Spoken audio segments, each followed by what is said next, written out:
Umkonde présente Kizito Mihigo, une vie volée, un héritage immortel. 1. Terre bénie. Le 25 juillet 1981, 4 mois avant que les apparitions de la Vierge Marie ne placent Kiwero sur la carte du monde, Augustin Wuguzi, directeur, et Ilibagiza Placidi, institutrice à la même école primaire, ont mis au monde un garçon dans cette petite ville de Gikongoro, au Rwanda. 2 fervents catholiques, le couple a appelé leur premier fils Kizito, du nom d'un des martyrs d'Ouganda, et Mihigo, du nom de son grand-père. Kizito était le 3e enfant et le premier fils de la famille. 2. Enfant prodige. La passion de Kizito pour la musique s'est révélée à un très jeune âge. Avant même qu'il n'ait atteint ses 10 ans, le petit garçon écrivait et composait déjà des chansons religieuses au plus grand plaisir de sa famille et de sa paroisse. Lorsque la guerre a éclaté en octobre 1990, Kizito avait 9 ans et ne comprenait absolument rien à ce qui se passait. Tout ce dont il se souvient, c'est que son père est devenu plus pensif et a passé plus de temps à l'église à prier pour son pays. 3. Génocide. Au début du génocide au Rwanda, en avril 1994, Augustin Wuguzi a envoyé sa femme et ses enfants dans la paroisse de Karama, dans la commune voisine de Runyinya. Le père de Kizito est resté derrière avec sa mère, la grand-mère de Kizito, trop âgée pour entreprendre ce voyage. Karama était cauchemardesque. Le refuge de fortune faisait constamment l'objet d'attaques et les corps s'empilaient tout autour de la pièce où il se cachait.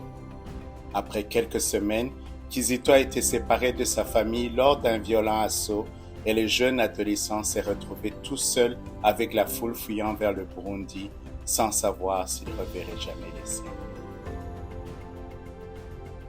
4. Rancœur. Kizito a miraculeusement retrouvé sa mère, son petit frère et ses sœurs dans les semaines qui ont suivi son arrivée au Burundi. En juillet 1994, la famille est retournée dans ce qui restait de son pays et de Kiwero. Presque tous ceux qui avaient trouvé refuge à l'école et à l'église, y compris son père, avaient été tués. Mi-avril, l'église historique de Kiwero avait été incendiée avec des gens à l'intérieur. Kizito était rempli de tant de rage qu'il ne pensait qu'à venger son père. Il essaya de rejoindre la nouvelle armée en tant qu'enfant soldat, mais son oncle l'a réprimandé avec véhémence et l'a remis à l'école. 5. Pardon. En 1995, après ses études primaires, Kizito a rejoint le petit séminaire Virgo Fidelis de Karuanda Butare, pas pour devenir prêtre, mais pour honorer une promesse faite à son défunt père. Kizito a trouvé refuge dans le karaté, la musique et la prière. Sa rage et sa haine se sont dissipées petit à petit et il s'est remis à composer des dizaines de chansons liturgiques qui ont rapidement été reprises par les églises du pays. Dans sa 2e année, il a fondé une chorale et à la fin du secondaire, il avait déjà écrit plus de 200 chansons originales dans un Kinyarwanda pur et érudit. 6. Réconciliation. En 2001, après un concours pour le nouvel hymne national du pays, Kizito, alors âgé de 19 ans, s'est vu offrir une bourse pour l'Académie de cours Saint-Étienne en Belgique, où il resta 1 an avant d'aller étudier au célèbre Conservatoire de musique de Paris, dont il sortira en 2008. Au fil des ans, Kizito a fini par accepter les événements qui ont coûté la vie à son père et à des milliers d'innocents. En 2010, il créa la Fondation de la paix Kizito Mihigo et lorsqu'il rentra au pays en 2011, il entama des tournées dans les écoles et dans les prisons pour parler de réconciliation. 7. Plaidoyer. En 2012, Kizito a lancé une émission télévisée hebdomadaire, Umusanzu w'umuhanzi, ce qui veut dire la contribution de l'artiste, où des invités de différentes confessions religieuses et différentes croyances venaient discuter de paix, pardon et réconciliation. Sa musique a également mûri avec le temps et s'est élargie à des chansons plus engagées. En 2009, sa chanson Twanze Gutoberwa Amateka, Nous refusons qu'on joue avec notre histoire, dans laquelle il a dénoncé l'exploitation du génocide et des tragédies de l'histoire pour diviser les Rwandais, a eu un succès immédiat et a fait de lui l'un des artistes les plus en vue du pays. 8. Crime d'humanité. Ces messages n'étaient malheureusement pas du goût de tout le monde. Igisobanuro cy'urupfu, le sens de la mort, la chanson dans laquelle il proclame sa compassion à la fois pour les victimes du génocide et les victimes de crimes de vengeance et leurs familles, a été interdite sur tout le territoire rwandais dans les heures qui ont suivi sa diffusion en mars 2014. Pendant plusieurs jours, Kizito a mystérieusement disparu du public pour réapparaître une semaine après la 20e commémoration du génocide qui a emporté son père, entouré de policiers et menotté. 9. Rebondissement. Dans l'une des affaires judiciaires les plus étranges et les plus médiatisées de l'histoire du Rwanda, l'artiste et activiste a été jugé pour complot contre le gouvernement et terrorisme et est condamné à 10 ans de prison. Le 15 septembre 2018, Kizito a bénéficié de ce qu'on a appelé une grâce présidentielle et a été libéré après 4 ans dans la tristement célèbre prison de Mageragere. Parmi les 2000 autres prisonniers libérés ce jour-là figurait l'opposante historique Victoire Ingabire, qui venait de passer 8 ans derrière les barreaux après un procès tout aussi spectaculaire.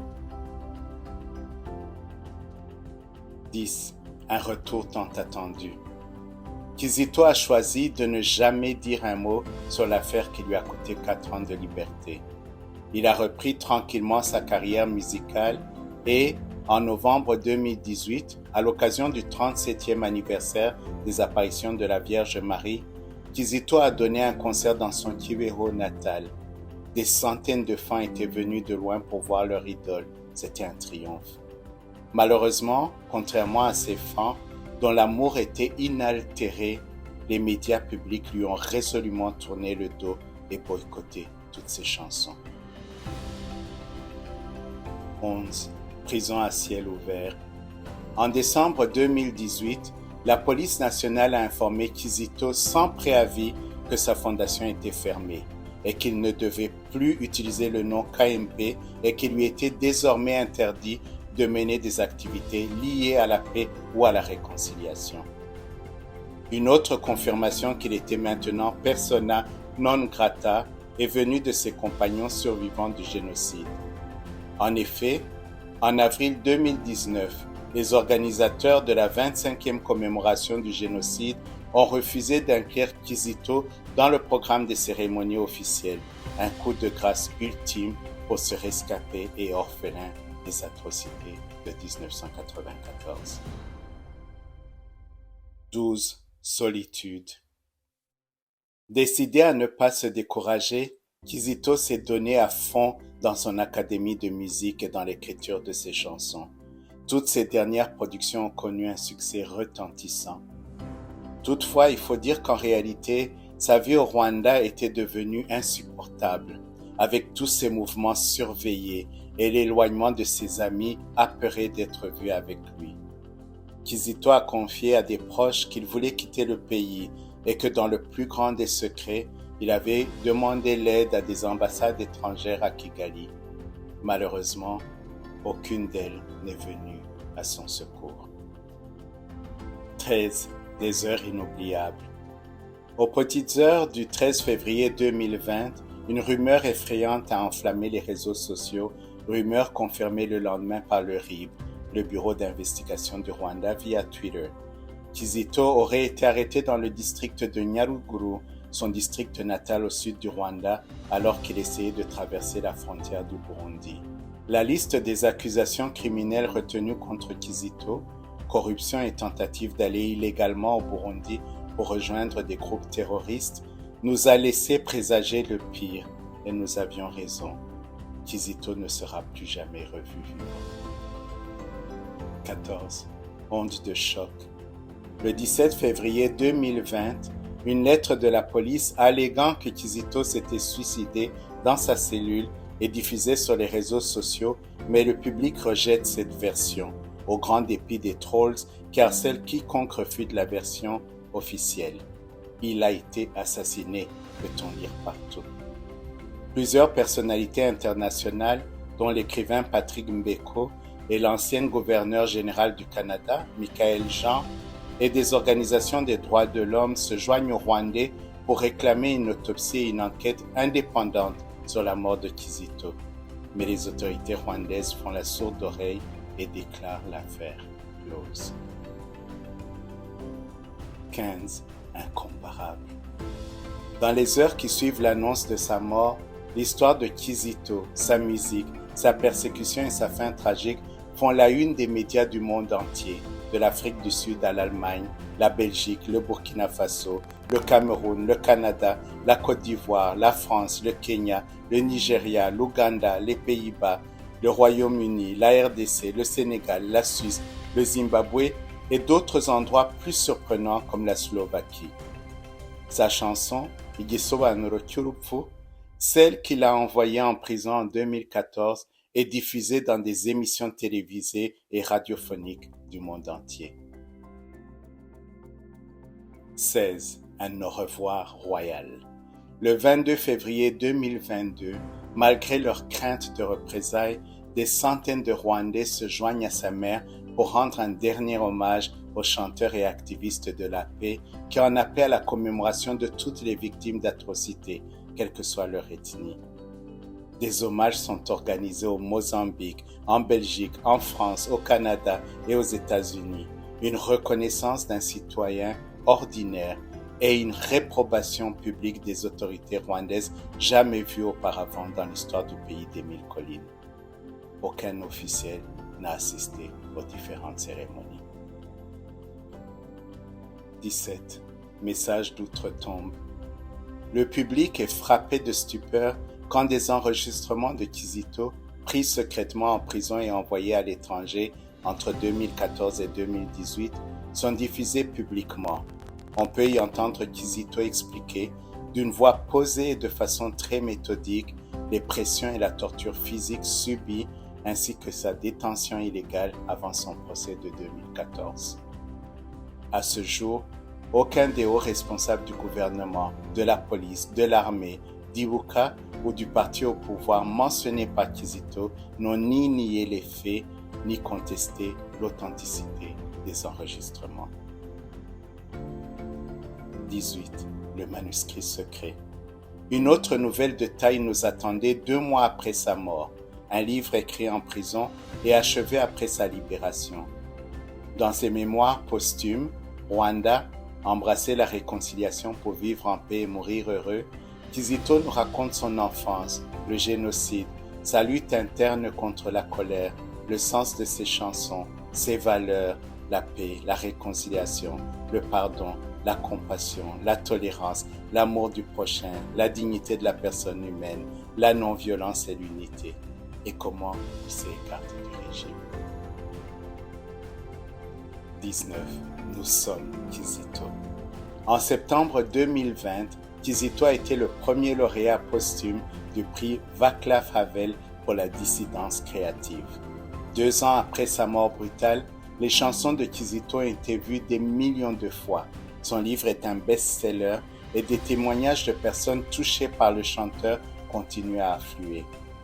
Kizito Mihigo est considéré comme un véritable Intwari, un héros, pour sa vie dédiée aux autres et ses principes maintenus jusqu'au bout. Un saint pour son message de paix et un martyr pour la façon dont le régime l'a persécuté et lui a ôté la vie. 20. La fin?